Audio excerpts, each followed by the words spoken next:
بسم اللہ الرحمن الرحیم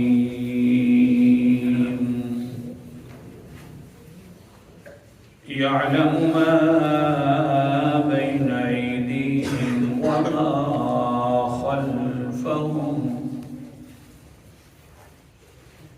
الآیہ صدق اللہ العظیم۔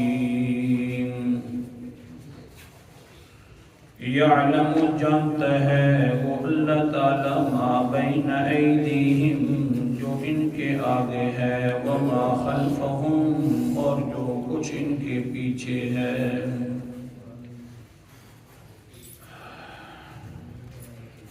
آیت الکرسی کے اندر اللہ تعالیٰ نے اپنے دلائل ذکر فرمائے انسان کے عقل کے مطابق، اور اللہ تعالیٰ نے ارشاد فرمایا چھٹی دلیل کے طور پر اپنے علم، اور فرمایا کہ انسان سوچ لے، تھوڑا سا غور کر لے، میں تو آگے پیچھے والے حالات کو جانتا ہوں، جب میں ہی جاننے والا ہوں تو پھر میری عبادت کیا کر، کیونکہ مجھے تو تیری دل کی رازوں کا بھی پتہ ہے، اور مجھے تو یہ بھی پتہ ہے کہ میرا انسان، میرا بندہ تھوڑی سی دیر کے بعد نہیں بلکہ اگر میں اس کی زندگی قیامت تک لمبی کر دوں تو سارے حالات کا پتہ ہے کیا کیا مانگنے والا ہے۔ جب مجھے ہر چیز کا مجھے پتہ ہے تو لہذا پھر مجھے پکارا کرنا، جس کو پتہ نہیں ہے پھر وہ پکار کے لائق نہیں ہے۔ آپ اندازہ تھوڑا سا فرمائیں، یہ جو عام طور پر نظر و نیاز یا دوسروں کو پکارا جاتا ہے، کیوں پکارتے ہیں لوگ؟ یہی سمجھتے ہیں نا کہ میرا بزرگ، میرا پیر، میرا فلاں وہ میرے حالات سے واقف ہے، تب پکارتے ہیں۔ نظر نیاز جو دیتے ہیں یا اس کے 11ویں شریف دیتے ہیں یا 12ویں شریف دیتے ہیں، ساروں کو پتہ ہے، صحیح عقیدہ رکھی بیٹھے ہیں کہ 11ویں ندی تو ہماری بھینسوں کا دودھ ختم ہو جائے گا، حضرت صاحب پکڑ لیں گے، ان کو پتہ چل جاتا ہے کہ فلاں نے 11ویں دی ہے، فلاں نے نہیں دی، فلاں نے یہ کام کیا ہے، فلاں نے نہیں کیا۔ یہ سارا کام کیوں ہو رہا ہے کہ لوگوں کے بارے میں یہ نظریہ کھڑا کیا ہے کہ وہ ہمارے حالات سے واقف ہیں۔ وہ کہہ دو اگر یہ بات ہے تو یہی ہو رہا ہے سارا کام۔ اللہ تعالیٰ پورے قرآن مقدس میں سب سے زیادہ یہی مسئلہ بیان فرماتے ہیں، او لوگوں میرے علاوہ جاننے والا کوئی نہیں، کیونکہ اگر یہ مسئلہ سمجھ آ گیا کہ جاننے والا ہے تو صرف اللہ تعالیٰ ہے تو شرک خود بخود ختم ہو جائے گا۔ پھر انسان سوچے گا یہ کہ جب اللہ تعالیٰ جاننے والا ہے تو مدد مدد کے نعرے لگانے ہیں تو صرف اللہ تعالیٰ کے سامنے لگانے ہیں، کسی اور ہستی کے مدد والے نعرے نہیں لگانے۔ اگر اللہ تعالیٰ میرے حالات سے جاننے والا ہے تو پھر نہ اس دودھ دینا ہے یا کوئی صدقہ دینا ہے تو وہ بھی صرف اللہ کی مرضی کے مطابق دینا ہے، کسی اور کی مرضی کے مطابق نہیں دینا۔ ہاں سبحان اللہ۔ اور اللہ تعالیٰ قرآن مقدس کے اندر ایسا اسلوب بیان کرتے ہیں، علم غیب کا مسئلہ بیان کیا، فوراً کہتے ہیں اللہ تعالیٰ جن کو تم پکارتے ان کو تو کچھ نہیں پتا۔ سبحان اللہ۔ علم کا مسئلہ بھائی میں سب کچھ جانتا ہوں، جن کو تم پکارتے ہو ان کے پلے تو ککھ نہیں ہے، ان کو نہ پتہ ہے نہ ان کو کوئی سمجھ ہے، تو پھر ان کو پکارنے کا کیا فائدہ ہے؟ جب میں تمہارے ایک ایک حالات سے میں واقف ہوں تو مجھے پکارا کرو نا۔ اب قرآن مقدس اور آخر میں ایک حدیث، اعوذ باللہ من الشیطان الرجیم، بسم اللہ الرحمن الرحیم۔ سورت کا نام سورت النحل ہے، 14واں پارہ ہے۔ اللہ تعالیٰ فرماتے ہیں واللہ یعلم ما تسرون وما تعلنون۔ آیت نمبر 19 سے لے کر 22 تک تھوڑا سا ترجمہ کر دوں گا۔ واللہ یعلم ما تسرون وما تعلنون، اللہ جانتا ہے جو تم ظاہر کرتے ہو یا چھپاتے ہو، ساری چیزوں کو جاننے والا اللہ ہے۔ دل میں آواز دے دو، بس ایک مرتبہ آواز دے دیا کرو اللہ تعالیٰ کو، دل کی دل کی بات ہے، دل میں رہ گئی ہے، بس یاد آ گئی ہے، اللہ تعالیٰ کو کل کا پکار لیا ہے، بلا لیا ہے۔ اللہ فرماتے ہیں انسان نہ پریشان نہ ہو، زبان ہلانے کی ضرورت نہیں ہے، میں تو تیرے دلوں سے بھی واقف ہوں، مجھے پتہ چل گیا ہے تو کیا چیز چھپا کر بیٹھا ہے۔ بہرحال جو دوسروں کو پکارتے ہیں والذین یدعون من دون اللہ، وہ لوگ جو پکارتے ہیں اللہ تعالیٰ کے علاوہ، نہ وہ کچھ جانتے ہیں نہ ان کے پاس کوئی اختیار موجود ہے، کیونکہ لا یخلقون شیئا وہم یخلقون، نہ وہ کسی چیز کو پیدا کیا انہوں نے بلکہ وہ تو خود پیدا کیے گئے۔ اموات غیر احیاء وما یشعرون ایان یبعثون، جن کے بارے میں تمہاریاں بڑیاں ہستیاں ہیں، ہاں تم نظریہ کھڑ کر بیٹھے ہوئے ہیں کہ وہ جتنی دور ہو جائے وہ حال اس کا یہ ہے، جس طرح ہاتھ کے اوپر دانے نظر آ جاتے ہیں ایسے حضرت صاحب ہمارے حالات سے واقف ہے۔ جیسا بھی کہہ لو قرآن مقدس سمجھا رہا ہے اموات غیر احیاء، وہ مردے ہیں زندہ نہیں ہیں، وما یشعرون ایان یبعثون، بولا انسانا کیا تو نے نظریہ بنا لیا ہے کہ میرے حالات سے واقف ہیں، وہ حضرت صاحب مجھے جانتے ہیں، نہ ان کو تو اپنے بارے میں بھی پتہ نہیں ہے کہ وہ کب اٹھائے جائیں گے۔ اللہ جی ٹھیک ہے، تجھے عالم الغیب مان لیا، تجھے پتہ چل گیا کہ اختیاروں کا مالک ہے۔ اللہ فرماتے ہیں ہاں یہی تو سمجھانا ہے، الہکم الہ واحد، مجھے عالم الغیب مان لو، میرے سامنے سارے کے سارے اختیار مان لو۔ جب یہ دونوں نظریے تم نے بنا لیے تو بس گویا کہ تم نے ایک الہ اللہ کو بنا لیا ہے۔ سبحان اللہ۔ اچھا چل پھر آگے، غزوہ حنین، صحابہ اکرام رضی اللہ تعالیٰ اجمعین جا رہے ہیں، 12,000 قدوسیوں کا لشکر ہے، وہاں جی وہاں ٹھاٹھ باٹھ ہے، چھوٹا سا قبیلہ ہے، لیکن حال یہ ہے کہ نفری 12,000 کی ہے۔ دل کے اندر خیال آ گیا لن نغلب اليوم عن قلت، آج ہمیں کوئی نہیں ہرا سکتا، آج ہماری تعداد بڑی ہے۔ دل کے اندر خیال آ گیا، لیکن دلوں کے حالات کو جاننے والا ہے تو کون ہے؟ صحابہ ہیں، بڑے اونچے لوگ ہیں، جا رہے ہیں، جاتے ہوئے دل کے اندر آ جاتا ہے خیال، آخر انسان جو لن نغلب اليوم عن قلت، خیال آ گیا آج ہمارے اوپر کوئی غلبہ نہیں کر سکتا، کیونکہ آج تو ہماری 12,000 لوگوں کی تعداد ہے، ہاں ہم تو 313 تھے تو کوئی غلبہ حاصل نہیں کر سکا، آج تو ہزاروں کے اعتبار سے تعداد ہے، چھوٹا سا قبیلہ ہے، جا رہے ہیں، بس جاتے جاتے خیال آیا وہاں گئے تو کیا ہو گیا، ہاں پھر آگے سے ان تیر اندازوں نے تیر برسا دیے۔ جب تیر برسائے دل کے اندر جو بات آ گئی، ورنہ اللہ تعالیٰ تو فرماتے نا دھیان کرنا، سورت کا نام سورت محمد ہے۔ اللہ فرماتے ہیں یا ایوہا الذین آمنوا ان تنصروا اللہ ینصرکم ویثبت اقدامکم، اے آیت نمبر میرے سامنے 7 ہے، 26واں پارہ ہے۔ اے ایمان والو، اگر تم اللہ تعالیٰ کے دین کی مدد کرو گے تو اللہ تمہاری مدد کرے گا، تمہارے پاؤں بھی بڑے پکے کر دے گا۔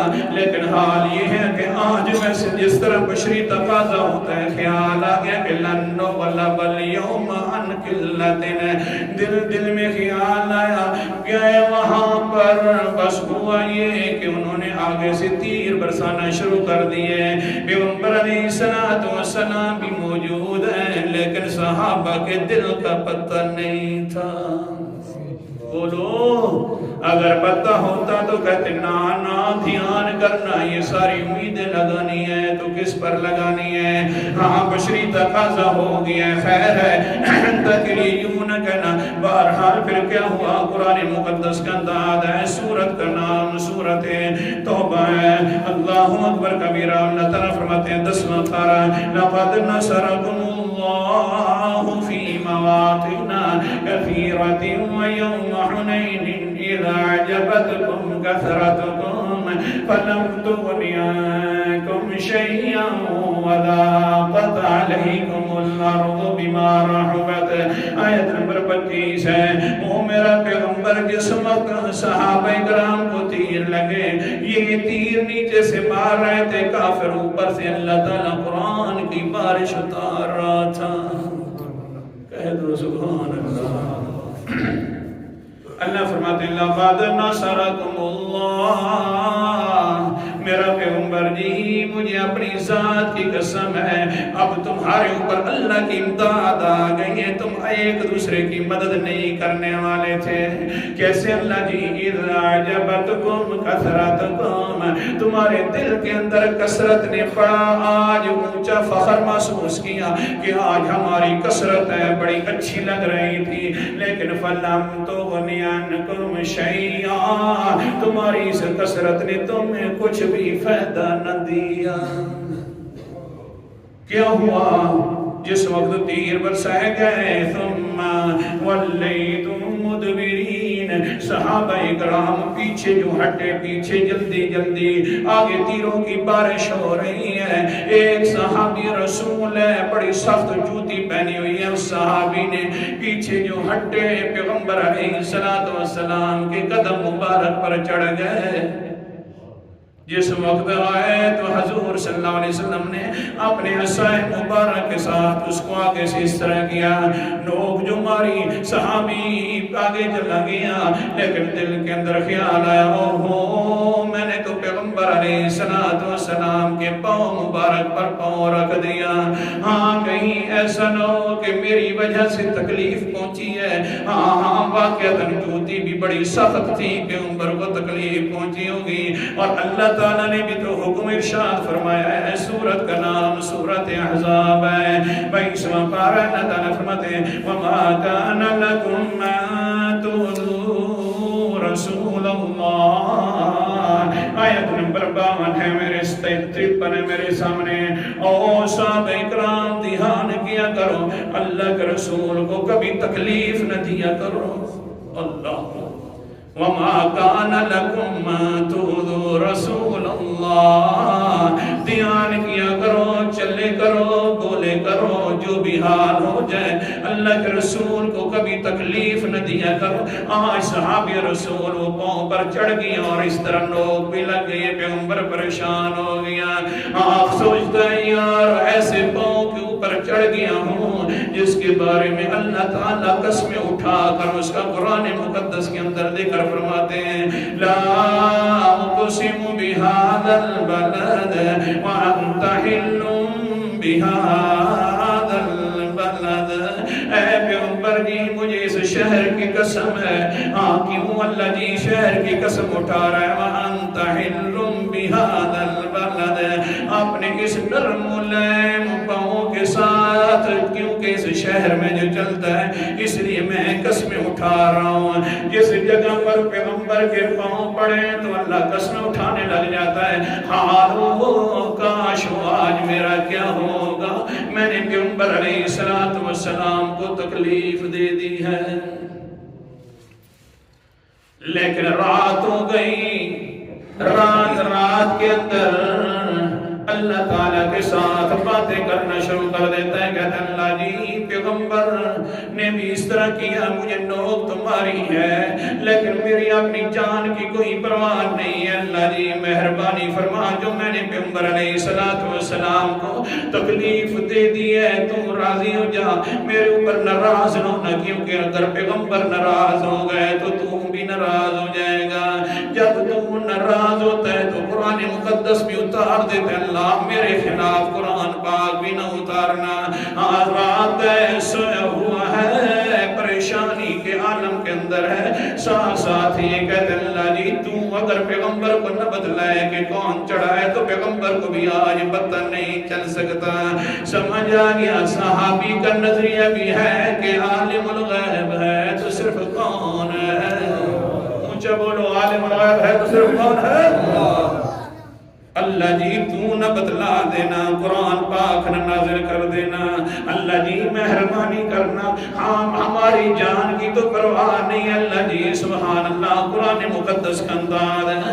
کون کون سی آیت میں آپ کے سامنے پڑھوں؟ سورت کا نام سورت احزاب ہے, 21واں پارہ. اللہ تعالیٰ فرماتے ہیں النبی اولا بالمؤمنین من انفسہم, مومنین کے اوپر اپنی جانوں سے بھی زیادہ مومنین کو محبوب ہے تو پیغمبر کی ذات ہے. اس لیے اللہ اکبر کبیرہ صحابی سوچ بھی رہا ہے, اللہ تعالیٰ کو بھی کہہ رہے اللہ قرآن پاک میرے خلاف نہ اتار دینا, کیونکہ پیغمبر کو جو تکلیف پہنچی ہے, لیکن اللہ جی اگر تو نہیں اتارے گا تو پیغمبر کو بھی پتہ نہیں ہوگا. لیکن کیا ہوا, کہتے ساری رات, سبحان اللہ, ساری رات میری اللہ سے باتیں ہوتی ہوئی رہ گئی ہیں, کبھی سجدوں میں, کبھی قیام میں, کبھی رکوع میں.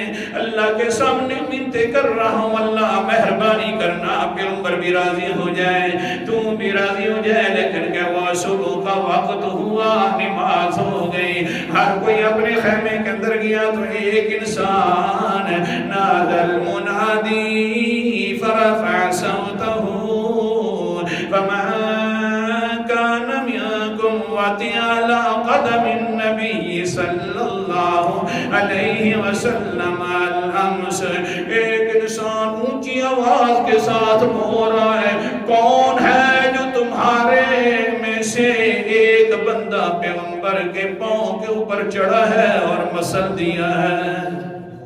کر کیا اللہ مرضیوں کا مالک ہے, جیسے تم کر سکتا ہے.